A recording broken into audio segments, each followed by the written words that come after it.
सूफ़ी अमन सभिनि खां पहिरीं त सिंध टीवी चंदवादन खे मुबारकबाद ॾियां थो कयो आहे ते उनखां पोइ जेको इंतिहा पसंदी आहे असांजे मुल्क में ख़ासि तौर जेका दहशतगर्दी आहे या तकलीफ़ूं आहिनि इन सूरत हाल में ज़रूरी आहे त अहिड़े क़िस्म जूं कॉन्फ्रेंस थियणु घुरिजनि जिते कॉन्फ्रेंस के हवाले से सिंध यकीनन सूफ़ियुनि बुज़ुर्गनि वलियनि खे ॾिठी आहे इन धरती सदाईं मोहब्बत ऐं अमन जो पैगाम ॾिनो आहे। सिंध टीवी जी ॾाढी सुठी कोशिशि आहे ऐं हिन शहर में अहिड़ी कॉन्फ्रेंस कोठाइण यकीनन उन्हनि माण्हुनि जे रूह खे जाॻाइण आहे त जेके माण्हू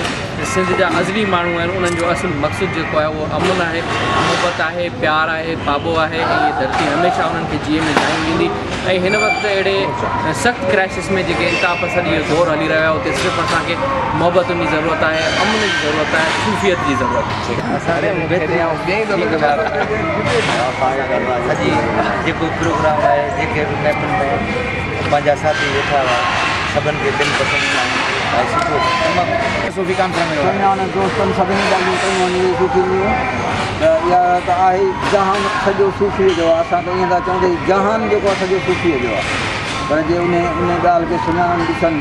ऐं या कोशिशि पर असांखे पुठियां थोरो ॻाल्हाईंदे त चवनि त मूंखे त एतिरी ख़ुशी थी आहे हिन तुंहिंजो प्रोग्राम ॾिसी आहे कर जो एतिरी ख़ुशी थी आहे जो 70 साल उमिरि जहिड़ो 12 साल में थी वियो आहे जॾहिं नई ख़ुशी थी आहे जो 70 साल उमिरि जहिड़ो 12 साल में थी वियो आहे जॾहिं नई दुनिया खां तमामु मां सम्झां थो त हिन वक़्तु जेको सिंध टीवीअ पारां जेको वॾो क़दम खयो वियो आहे अमन मार्च जो इहा सॼी सिंध गॾु थी वई आहे। गॾु थियण जो वॾे में वॾो मक़सदु जेको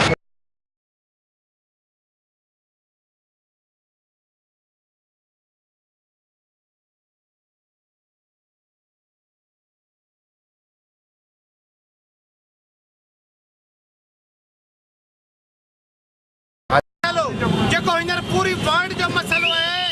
उन जो हल